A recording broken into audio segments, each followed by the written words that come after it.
And the why, I mean, I've always kind of followed the polity and the politics and the institutions of the CRC. I mean, it's been my home, and I'm not an office bearer. I'm not involved in any kind of official way. I'm not an elder or deacon, and of course, not ordained. But I'm always interested in it, and I think I'm kind of just interested in general how institutions work and think and how they get things done. And I'm also interested in the in human behavior, I guess, broadly speaking. I mean, my day job is marketing. You know, that's what I do, which really is kind of thinking through how people make decisions and how aware they are of those decisions. And you know, in some sense, marketing is selling a thing, but in more ways, it's creating a market. I mean, it's creating an environment for an idea to make sense.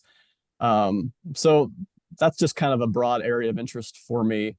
Anyway, um, yeah, I followed Synod and, you know, the acts of Synod, you know, read the agenda when it came out and kind of just track along with it like a lot of other people. And I had posted a couple things on Facebook. One thing that I posted, and I might have my order wrong, but I think I was kind of wondering, I read some criticism or saw something about the number of women delegates to Synod.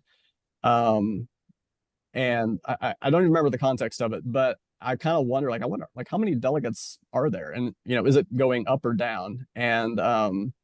And surely somebody in the denominational office knows that or is tracking that. I would assume. I don't know. I couldn't easily find that information. So I thought, well, this is not hard to figure out. So, I mean, these are public data points, right? And so I spent like an hour. I don't, you know, it's kind of ridiculous to say this, but I just went through all the agendas since, was it 2008 or nine? I can't remember the year. And just counted. And you know, there's some names I didn't know if they, you know, some names could be for either men or women. And then there were several Korean delegates where I couldn't easily figure out you know, the whether it was a man or woman. And so I mean, you know, for it was the kind of Korean delegates, I could probably help you there. well, yeah, right. I mean, I made some assumptions, right? So it's not perfect, but there was just this question I had, and I posted it, you know, so I figured it out and made a little Excel graph, and I posted it on Facebook, and you know, it's got some attention and some interest. And there was maybe one or two other things like that over the last couple months or since the agenda came out, where I just kind of had a question where people are talking about it, arguing about it. It's kind of ideologically driven. And I didn't find a lot of people looking to some of these just data points right in front of you, you know, that are apparent if you take a little time to look for them. And I think I was getting ready to post my second or third thing on Facebook, and I was just thinking, like, nobody cares about this. This is just not the way to to operate on Facebook. You know, my friends, family, this is just too obscure. And so I posted what I was going to post on Facebook on a Substack instead. I just decided, well, I'll just put this here, and whoever can follow it can follow it. And now specifically what it was some stuff in I think it was the 1994 agenda, or maybe it was 95, but it was essentially an argument, you know, for it was against the 94 decision that kind of prohibited women serving in office. And the substance of a lot of the overtures, and I know the two of you lived through this is before me, but the substance of those overtures had to do with, well, it's not confessional status. I mean, there were several overtures that used that language. And I was reading this thinking, like, my word, there's a lot of parallels here with 21 and 22 and the conversation there. And I wondered, you know, did someone or a group of people going into, you know, Synod 2021, which obviously didn't happen, as they were kind of marshaling a response, you know, were they thinking, well, look what happened in 94, and look how, you know, the moderates and the left, and I know those are sloppy terms, but look how the moderates and the left kind of shut down what we wanted to do in 94, in 95 with that argument. So if we're going to, again, I have no idea if this actually happened, right? But if we're going to go into Synod 2022 and talk about the human sexuality report, you know, and I guess really the start of back in 2016 is when the conversation about the confessions came up with regard to this issue. But I kind of imagine, is there this cabal of people on the right who are like, we need to frame this argument in this way because we didn't do it in 94 and look what happened. I am not saying that happened. I kind of doubt it really did, but there's some very odd parallels there that it, you know, that I thought, Aaron, I'm just going to write this down and post it. And I was like, I don't want to post it on Facebook because that just felt a little bit weird. So that's where the Substack started.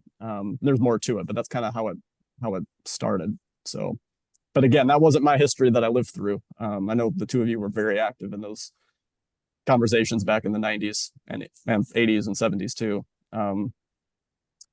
So, yeah. So Kent, the question about confessionality for decisions about human sexuality came forth for the first time in 2016.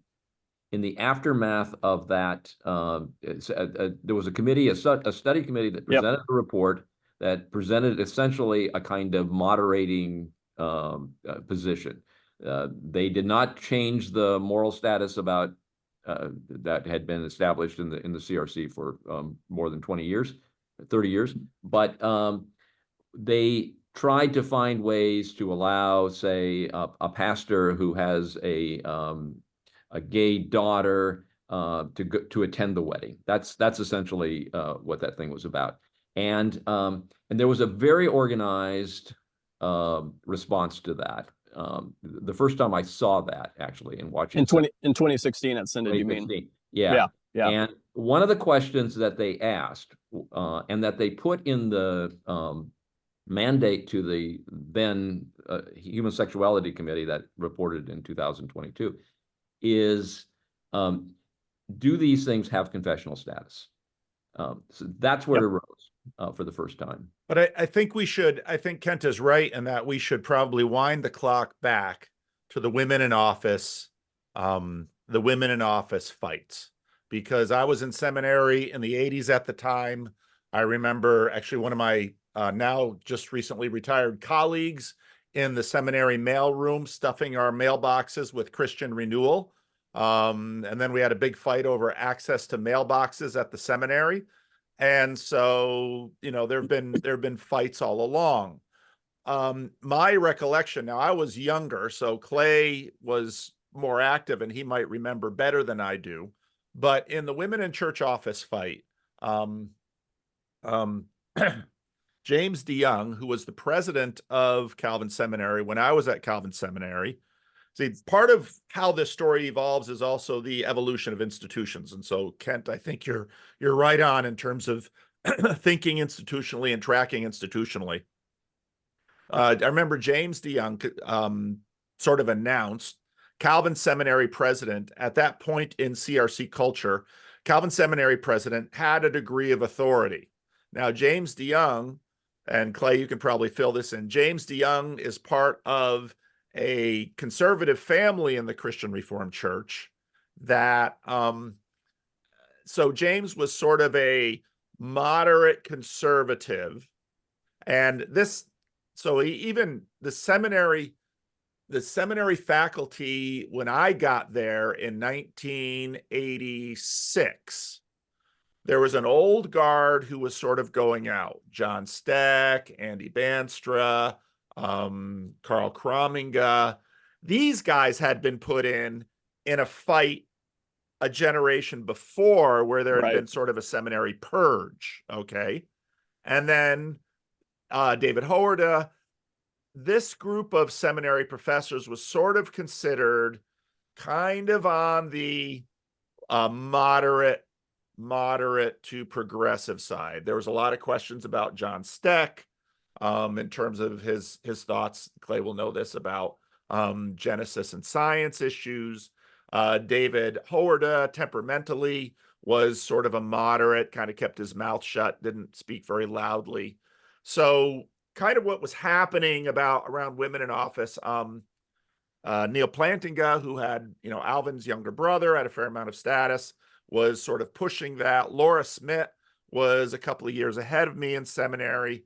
And so a lot of things were happening at that point, but there was kind of a declaration in sort of the moderate, even conservative moderate group where sort of James DeYoung was in, and he's still alive. So it'd be interesting to track down a bunch of this history before these people pass away. but there was sort of a consensus. What I heard at Calvin Seminary was this is not a confessional issue. Women in office was not a confessional issue. Now, I'm sure that people further to the right at that point were very unhappy with that, because there was sort of a moderate consensus that we're going to have this debate, but in the end, this is not something we want to split the church over. Now, there was a split because of this when it actually happened eventually in the 90s. But in the 80s, there was sort of a consensus in the powers that be that this was not a confessional issue. But it was also interesting that when I was at seminary, the new crop of seminarians coming in, I was right there at sort of the hinge. Ari Lader was considered a conservative. A lot of the new, John Bolt was just coming into the seminary. He was considered a conservative. And so at that point, the seminary was sort of transitioning from a bunch of people that the conservatives saw as a little bit suspect, like John Steck. And then, more seminarians were coming in. And that was during the 80s as well. So I was at Calvin during sort of the Reagan Revolution. And so politically in the country, there was kind of a swing back to conservatism. And that was sort of reflected in the CRC at that point. And I don't know, Clay, if you can flesh that out any better, because again, you were a bit older. I can flesh it out a lot, but I'm not sure how much of it the viewers are actually going to be interested in. But I'm not worried about them. I do what's interesting to me on this channel. So Paul, this whole story is part of the story of a CRC in which these discussions were very much being had by the denomination as a whole, in a certain sense. There was a sense of participation in the denomination that no longer exists. But so to take through that little bit of that history, James DeYoung was a son of P.Y. DeYoung, who actually was a professor at seminary when I was there, who was a son of Y.P. DeYoung, who was the pastor of the largest CRC at the time, which was in Granville, Michigan, and was a megachurch. And he was a solo pastor there with enormous amounts of influence in an immigrant community. He mixed drugs up. He would go to a pharmacy and mix up drugs to help out his people. Just a towering figure. And James DeYoung was, I think you're right, kind of a moderate conservative. He was definitely seen by people in the church as being a conservative. A kind of a move towards coming off of John Crominga, who Crominga family was also very prominent in the CRC. His father had been a professor and a pastor. His brother Carl, you mentioned, taught at the seminary and so forth. So with James, the one thing I have to fill in is that in 1981, Synod decided that I shouldn't be a CRC pastor because of my views on Genesis. And when I went back in 86, I think it was 86, one of the people who helped me out was James DeYoung. And there was a pivotal hearing with a subcommittee of the Board of Trustees, and he attended that, which gave it a status that perhaps it wouldn't have had if he hadn't been there. So I owe a debt to James DeYoung. I remember going out and talking to him. I think a lot of that was brokered by Al Hoxbergen, who was my boss in River Terrace at the time. You mentioned John Steck prominently. John Steck also had a huge influence in my life. He was a professor of Old Testament. One of the first things he did, we had a course on Joshua, or on former prophets, and he said to me, said to us, write a paper on the literary structure of Joshua. I had never thought to myself that the Bible could have a literary structure. And I did, and he liked my paper a lot and asked to keep it in his files. And it was out of that I became, that I eventually ended up going to graduate school in Old Testament, essentially. John was very much a conservative, but he was also attuned to the text. He was a person who the text mattered to a good deal. In fact, I'm a little sorry about this, but towards the end of his life, he and I had a big argument about the translation of a word in Romans 3. He was very angry at me for that, because I had presented something at Senate which involved that. But it was a typical kind of John Steck thing. It was anyway. John was a wonderful man, and all of those people. Andy Banstra would probably have leaned a little the other direction. You mentioned David Hallward. David Hallward studied under Bultmann in Europe. He was a conservative sort of guy, could be dry as dust, but had he was in some ways one of the most insightful theologians that I studied under. And I have some very fond memories of David Hallward. Yeah, I loved that group at seminary. There used to be said of David Hoda, he would say more things with one lip than most people said with two. But there was at that point, so this was sort of in the heat of the women in a church office fight.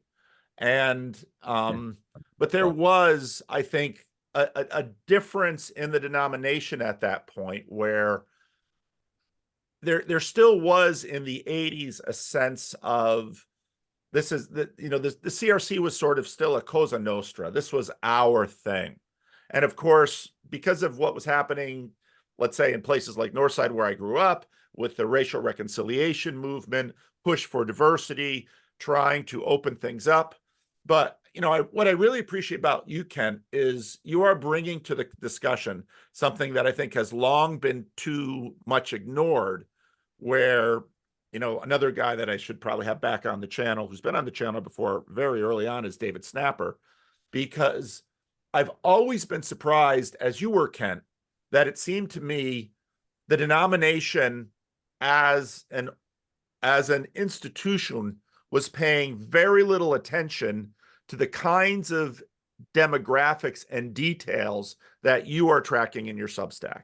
Because even in the 70s and 80s, your leadership was, it was sort of our gang. And, we talk about the Cromingas and the DeYoungs, and very much certain groups at the Greenways. Paul DeVries, again, his father had been pastor of this church I'm sitting in. The Christian Reformed Church was this extended family network that had familial ties. You just put a really lovely piece on your Substack about the origins of Lyndon, Washington. And for people who are super interested in CRC history, there's a magazine called Origins that gets very little attention, but it's just a lovely publication that is just full and full and full of all of these family stories of immigrants coming in. And Paul, where you can find Origin magazine being read is go to Lyndon, Washington, and you will find, everybody has a chair they sit in to read, and a little thing alongside of it to put stuff in. Origin magazine will be in that. Right. Yeah. But this is culturally a thing. And then, I think, what happens with the women in church office issue in the 80s is something of a manifestation of what happens with the boomer generation, that comes back, people like, some of my father's favorite professors. There's George Staub and there's Henry Staub, and they were very different individuals, but my father loved Henry Staub, and he had taught at the college, and then he had taught at the seminary. He, of course, was someone who would regularly get into hot water for this or that. but a very important figure in the post-World War II Christian Reformed Church. Spoolhoff, who had sort of been a spy. These were the people that sort of shepherded the institutions in the 50s, 60s, and 70s. Spoolhoff, he still had an office at Calvin when I was there at the beginning of the 80s. And the Christian Reformed Church was sort of a familial thing. There had been wars in the pre-war issues. The Protestant Reformed split, and there had been a purge at the seminary, over modernism and some of these things. But after the Second World War, you still had a fairly conservative church, but the leadership that would be in those post-war years had been shaped by the war. And then you sort of had the heyday of the Calvin philosophy department. You had this sense that the Christian Reformed Church was sort of coming into its own. You had this, big transformations at Calvin College in terms of an organization that wanted to sort of have an impact. At this time, also in the larger Christian world, you had the rise of the neo-evangelicals. I actually met Carl F. Henry a Sunday morning in the Commons at Calvin College. He was doing a thing at Calvin, and I saw this old man sitting having breakfast by himself. I kind of felt sorry for him, so I went and I sat next to him and introduced myself, and he introduced himself, and I said I was going to Calvin Seminary. He said, "Oh, that's probably a good idea, because Calvin Seminary is one of these last few seminaries that's going to require you to learn Greek and Hebrew." And so there's all of this change going on, and in many ways, I see the Women in Church office fight as kind of the culmination of a lot of the civil rights liberationist movements that get started in the 60s and 70s in the CRC. My father, of course, very integral in racial reconciliation issues in the Christian Reformed Church. Earl Marlink, who started this church, left from Chicago in disgust after the Timothy Christian fight and came out here because this little church had started, and he wanted to see if African Americans and Dutch CRC types could actually do church together. And so I think in many ways, the Women in Church office fight was seen as part and parcel of this civil rights movement, because of course there was African American issues, and then anti-Jim Crow, and then the women's liberation movement in the 60s and 70s. And I see that as a culmination of this. And I think this was, for many people in the Christian Reformed Church, kind of the rise of it. But and we can get into the question of the circulatory thesis that I have, in the Women in Church office fight, and now Clay is in Walnut Creek. If you would go back and look at the yearbooks and look at churches like Walnut Creek, Palo Alto, San Jose, Hayward, you would see churches in look at New Jersey, where I grew up. You look at Chicago, you look at Los Angeles, you would find a group of Christian Reformed churches, in many ways might have seeded early, like Alameda was fairly early in California, but Alameda was a very different place when Alameda CRC started. Yep. But you find a whole group of churches that had been the product of the baby boom years, the post-war years, who went into major American metropolitan areas. Toronto, I'm not going to talk about Toronto because Canadians get touchy. You can write that yourselves. In these world-class cities, Christian Reformed people were moving into these cities. They were getting jobs in major corporations. They were establishing Christian Reformed churches. And so when I was growing up, people would come from these places. Linden, Seattle, you guys can discern the relationship between Linden and Seattle. But there were churches from New Jersey, my parents' church, churches from the Bay Area, Palo Alto CRC, sort of known as the Calvin Alumni Association West. That was so much a part of the Palo Alto CRC identity. The Sacramento church, in many ways, was Dutch Christian Reformed because of people who would migrate up from Ripon, but also during the years from the 60s, 70s, and 80s, you had regular influx of Calvin College grads who would move to Sacramento for work and come in here and quickly become leaders. And that shaped these churches in major metropolitan areas. And many of these churches were the churches that pushed votes over the edge for things like women in office. Yeah. And I think, today, it's a completely different landscape. well, and I think there was a parallel transition happening at the edges of this circulatory system. I mean, I remember in Linden in the 90s, I was young, but I remember the conversations at Third CRC about women in office, which I'm not going to try to, represent because I was young, but I do remember, Henry Newman was the pastor there, and he voted to allow it at synod. I don't know if that's where the rest of the church was. It certainly was not where much of Linden was, but the argument, the debates over it, the conversations all still felt like they were happening within the family, even into the late 90s. Even though at the time, those are fourth and fifth generation for the descendants of immigrants. And so, we were still kind of talking family business when we argued over that kind of stuff. Right. And there's a dynamic of that's kind of gone a little bit now in the current conversations. And Clay, I know, you're a generation before me. I know that it was even more pronounced in the 60s in Linden, where we can disagree and we can fight and argue, but it's still kind of, there's this sort of loyalty to, he's one. I mean, I think you've written this too, like he's one of us, and that's kind of going away in the denomination, especially at the edges of the system. Yeah. So the story that I always told was that in the time when I was being questioned about my views on Genesis, there was a golf foursome in Linden, Washington, that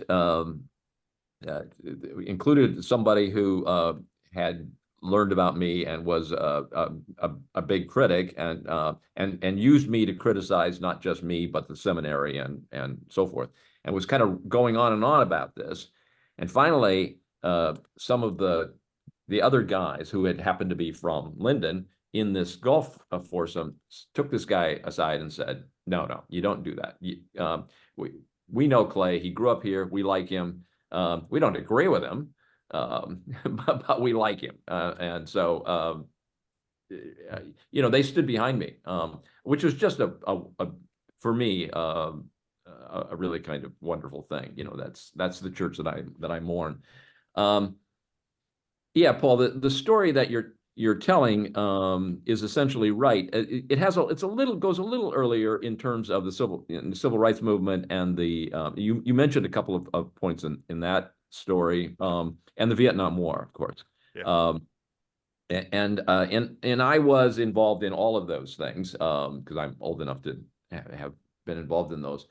But just to give you an illustration on a kind of atmospheric illustration on the civil rights movement, when Timothy School, which decided, it was in Cicero, decided not to allow African-American kids to go to that school, it came before a classis meeting of, I think, Chicago North, I think it was called at the time, and a person who was a pastor who had been hugely influential in my youth, the person that my mother would come home from his sermons and say, you could hear a pin drop. And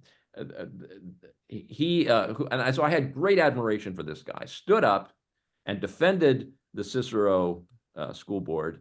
And I walked away from that meeting feeling like something had shifted, something had changed.